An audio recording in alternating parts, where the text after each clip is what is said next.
a imagem, quando ela é renderizada, ela vai te dar uma noção maior se tu está indo para a direção correta.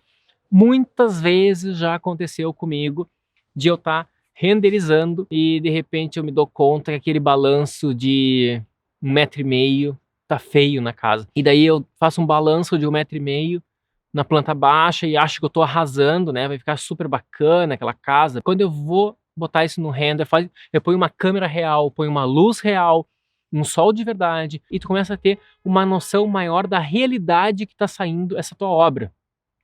E ao momento que tu fez aquele balanço de 1,5 m e tu viu, nossa, que coisa medíocre, né? Esse balancinho pequenininho, né? Isso não tá nada imponente, eu tô fazendo uma super casa para um super cliente e eu entregando esse balancinho michuruca, né?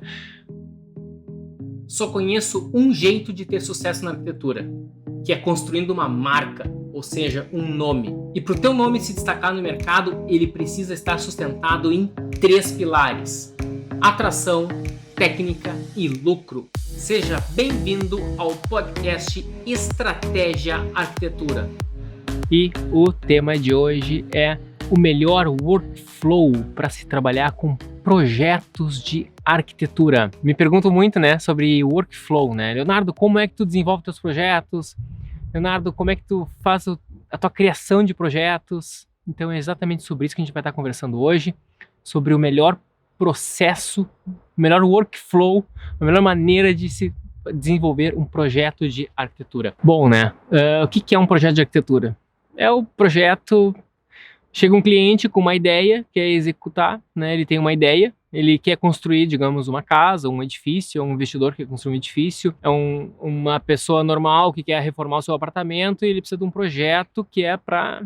Ninguém quer um projeto. As pessoas querem é o produto final, né? Então, se tu só entregar o projeto, a pessoa não vai guardar o projeto para ela, ela só quer dar para o construtor executar o mais rápido possível, da maneira correta, e depois ela, digamos, ela bota fora o projeto e a única coisa que ela quer mesmo é o produto final, é a tal da obra pronta. Isso é o que o cliente quer. O que a gente fica tanto preocupado com o projeto, né? Então, a melhor maneira de explicar isso seria: qual é o melhor workflow para a gente chegar no resultado magnífico pronto, na obra pronta, ideal, tá? Que é exatamente o que o cliente está buscando. Ele quer a obra pronta o mais incrível possível, da maneira segura, né? Se é um investidor, ele quer com os custos bem controlados, que minimize riscos e que realmente o mercado consiga comprar, né? E que pague muito bem e consiga enxergar muito valor. Isso é um caso do investidor. No caso de um cliente privado, ele quer conforto, status, esse tipo de coisa, ou ele quer simplesmente um novo espaço que atenda às reais necessidades dele, em termos de espaço realmente, ou de funcionalidade. O workflow ideal é o que atenda a alguns critérios, independente exatamente do software que tu usa, tá? Independente se tu gosta de fazer bastante à mão, ou se tu é o cara que já vai direto pro computador desde o início. Tem que obedecer alguns critérios. Tu tem que ter segurança que o que tu tá fazendo, ele realmente é verídico. Por exemplo, se tu não desenha muito bem à mão, se tu não é bom em desenhar à mão, não tem uma noção de escala quando vai desenhar à mão, então tu desenvolver muito projeto à mão pode ser perigoso. Porque tu começa a investir muito tempo nisso e ele tá fora de escala, ele tá fora de proporções, e tu começa só a desenvolver, então tu vai te perder, tá? Agora, se tu é um cara que já tá bem habituado a desenhar à mão e tu tem controle sobre a escala que tu vai desenhar, tá tudo em ordem, daí sim, tu pode incluir esse processo Isso vai ser uma etapa inicial bem importante, tá? Que tu vai ter muita velocidade para mudar muitas coisas, tá? Segundo critério, então, tu tem que ter controle dessa ferramenta sobre as proporções, né? Porque tudo tem a ver com proporções e medidas. Na arquitetura isso é fundamental. Segundo, tem que te dar a liberdade de mudar rápido. Isso é uma coisa bem importante. Por exemplo, é muito comum o pessoal que quer investir em Revit desde o início e ele se perde um pouco nesse processo, e porque o Revit, às vezes, dependendo do template que tu está usando, ele pode te amarrar muito desde o início. Então, já tem à mão ali todas aquelas esquadrias pré-definidas e tu começa já a arrastar para dentro, ou Revit, ou ArchiCAD, né? Qualquer software BIM. E eu vou te dizer que talvez o AutoCAD também, dependendo se tu usa um template muito elaborado, que tem muitas definições, até mesmo esse tipo de solução pode estar te amarrando. Então, cuidado com esse tipo de amarras, né? Outro processo, o SketchUp.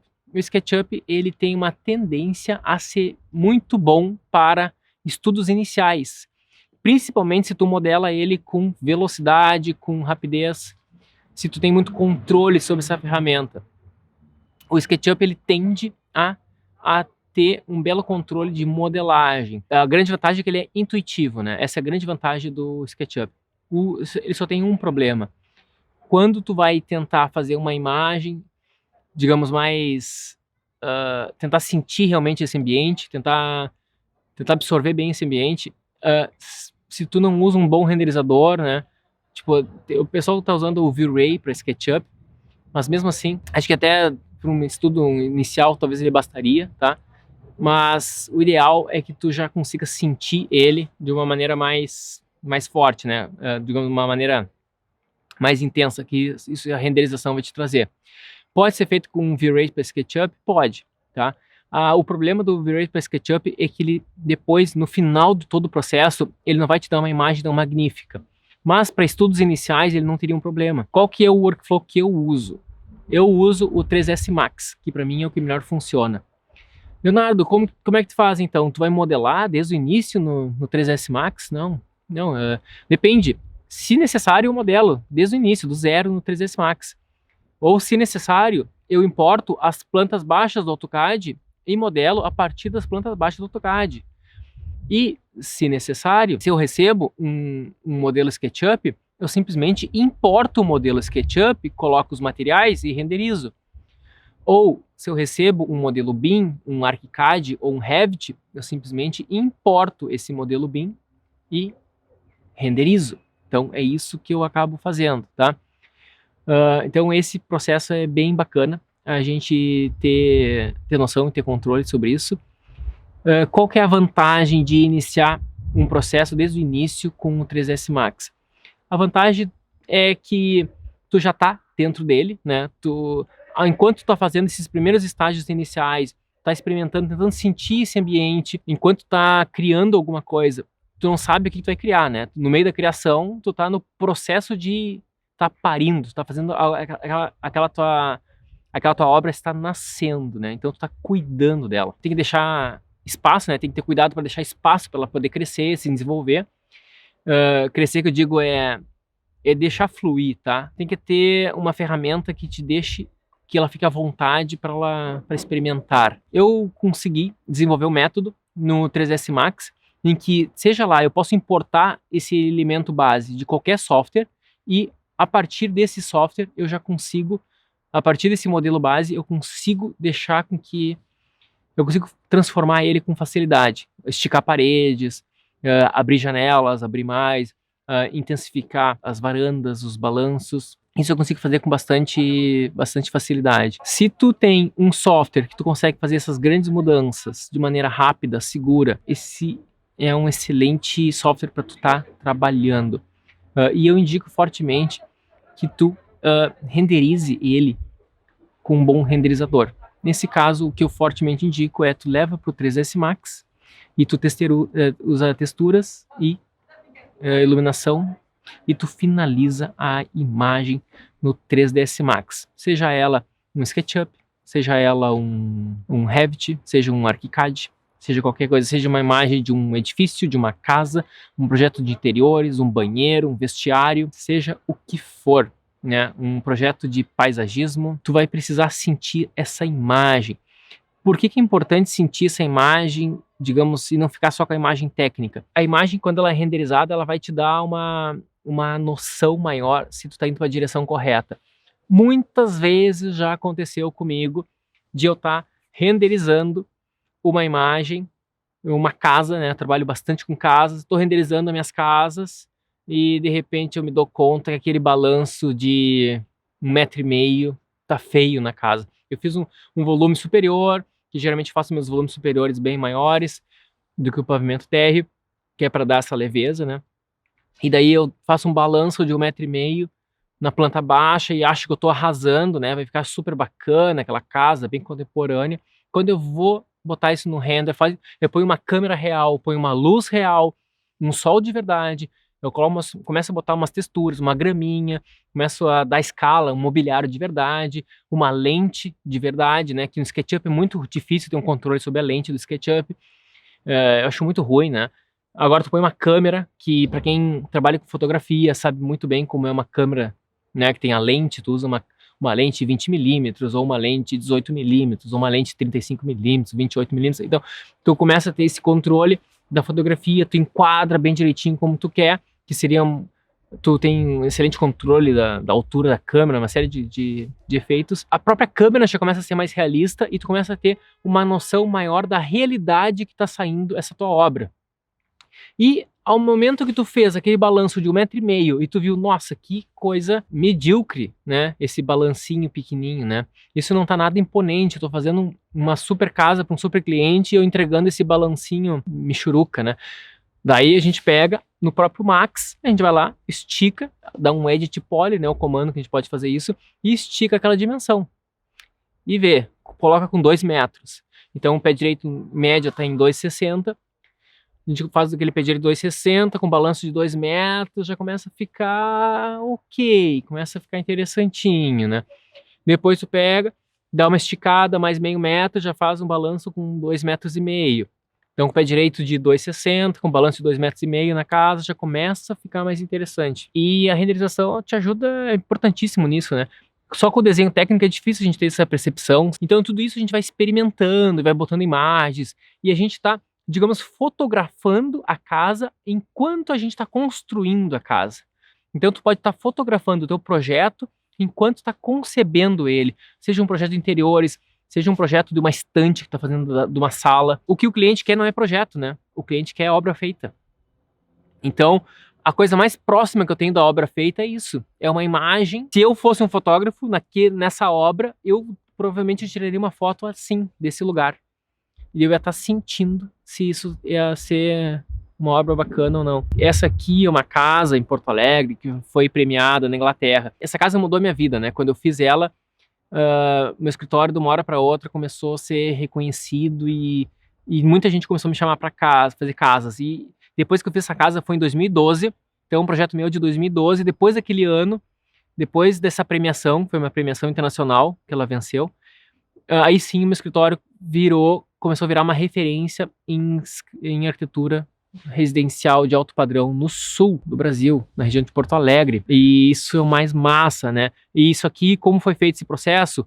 Eu importei as plantas baixas do AutoCAD e a gente começou a modelar ela no 3ds Max. Então, como é que eu faço uma viga? É um box. Eu faço uma viga, é um box, a outra viga é um outro box, a parede de pedra é um outro box, daí eu faço um buraco nessa parede de pedra, usando o Edit Poly, e eu botei ali, naquela parede de pedra, eu botei uma lareira naquele buraco. O mobiliário, a gente baixa da internet. Então aquela ali, eu esqueci o nome do designer que faz aquelas cadeirinhas mais rústicas. É um designer brasileiro, bem famoso. É alguma coisa Mota, tá? O sobrenome dele é Mota. E ele, se não me engano, eu acho que a galera modelou. Nesse ano, talvez tu até ache essas cadeiras na internet para baixar, tá? Mas na época, em 2012, a gente não achou, então o pessoal do escritório modelou ela, porque é bem simples de modelar, e a gente pegou as almofadinhas de uma cadeira Barcelona, se não me engano. Então é assim que a gente fez. A gente pegou as almofadinhas da Barcelona, que não é o que está no projeto original, não é ela, né? E a gente simplesmente botou naquela cadeira. E a gente foi brincando. Então, falar um pouco desse processo, assim. Essa casa aqui é uma casa bem... Ela tem uma esquadria, que dá pra ver bem essa esquadria. Ela tem 12 metros de vãos. 12 metros, o vão dela é 12 metros. E a gente queria fazer uma casa bem impactante, super contemporânea. A gente fez uma casa, então, que tinha 12 metros de vão. E o estrutural disse, Leonardo, ok, tu quer fazer uma casa de 12 metros de vão? Então, por favor, coloque uma viga de 1,20 m, 10% do vão. E a gente pode reduzir se protender, mas na época, em 2012, em Porto Alegre, proteção ainda era um bicho de 7 cabeças, né? Faz 8 anos atrás. Hoje, às vezes, construtores ainda têm resistência à proteção. em Porto Alegre. Embora eu tenha várias casas com proteção, né? Casas e edifícios na região de Porto Alegre com proteção. A ideia foi, como é que eu vou esconder uma viga de 12 metros?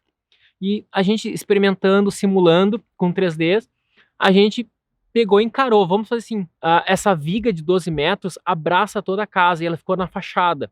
Então são 12 metros 12 metros não, é como se fosse um cinturão, uma cinta, né? A viga ficou exposta na fachada e ela tira partido da fachada.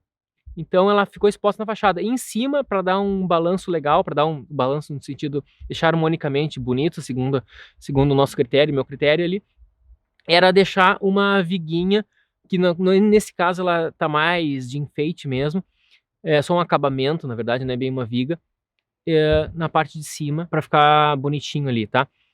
E então fica uma grande faixa de concreto embaixo e uma viguinha metálica, um acabamento metálico em cima, e os painéis de Cortem ali, ora Cortem, ora madeira. A gente então tirou partido da viga da casa de 1,20 m e botou na fachada. E como a gente sabe que o nosso espaço entre os focos não consegue fazer com 1,20 m, é muito, então aquilo já virou um pequeno peitoril. Leonardo, então como que foi o processo para chegar nessa conclusão? Foi usando a renderização. Foi no render que a gente descobriu, foi no render que a gente experimentou, e como seria então botar uma viga de 1,20 m? Porque não é comum alguém botar uma viga de 1,20 m na fachada da casa. Porque não é comum alguém fazer uma viga com 1,20 m para uma casa, né? Um vão de 12 metros não é tão comum em casas, principalmente 8 anos atrás. Ela foi totalmente concebida ora alguém desenhando, definindo as plantas no AutoCAD, ora alguém concebendo e lapidando isso no 3ds Max. Esse foi o processo. Hoje em dia, o meu processo é no BIM, né? Então, a gente usa o Revit. A gente tem um modelo básico do BIM, a gente importa o modelo para o Max. E no Max a gente começa a esculpir. Então, tudo isso a gente vai esculpindo no 3ds Max. Essa é a grande mágica, né? E, além disso, como o Aristeu falou, a gente está botando aqui cadeiras, poltronas do Sérgio Rodrigues. Lá no fundo tem a poltrona FOA da Paula Lente. Então a gente começa a usar design assinado, usando um clássico design brasileiro, misturando com design italiano. E a gente fica mexendo uma coisa em outra. E a gente está dando o humor da casa, o mood da casa, está dando o padrão da casa. Então, a gente começa a configurar um alto padrão, vários detalhes.